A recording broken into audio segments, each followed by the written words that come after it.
أعوذ بالله من الشيطان الرجيم بسم الله الرحمن الرحيم الذين يقولون ربنا إننا آمنا فاغفر لنا ذنوبنا وقنا عذاب النار آمنت بالله صدق الله العظيم رب اشرح لي صدري ويسر لي امري واحلل عقدة من لساني يفقهوا قولي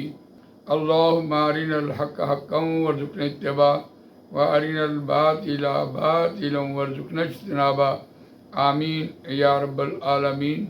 سورہ آل عمران آیت نمبر 16 آپ کے سامنے تلاوت کی ہے، اور یہ سورہ آل عمران کا دوسرا رکوع زیر مطالعہ ہے۔ اس رکوع کا مضمون اپنا اکاؤنٹ کھولو ورنہ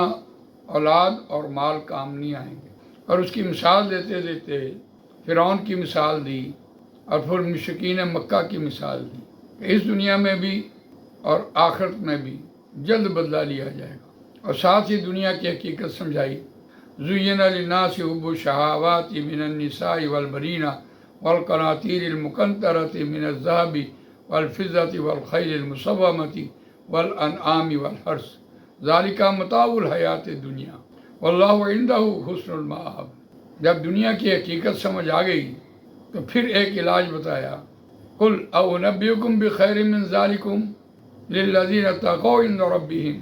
جَنَّاتٌ تَجْرِي مِن تَحْتِهَا الْأَنْهَارُ وَأَزْوَاجٌ مُّطَهَّرَةٌ وَرِضْوَانٌ مِّنَ اللَّهِ وَاللَّهُ بَصِيرٌ بِالْعِبَادِ۔ ایک دوسرے مقام پر تو جب دنیا کی حقیقت سمجھ آئی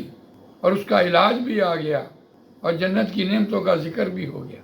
تو اس کے بعد پھر اہل ایمان جو دعا کر رہے ہوتے ہیں، الذین یقولون ربنا اننا آمنا فاغفر لنا ذنوبنا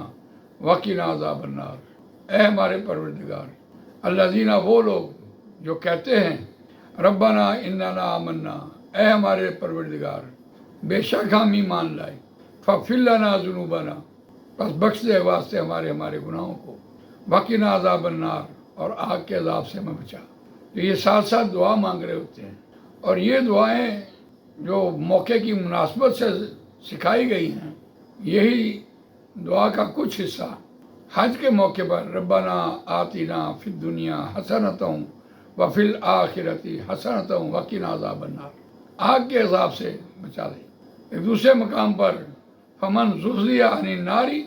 وادخل الجنۃ فقد فاز، بس جو کہ بچا لیا گیا آگ سے،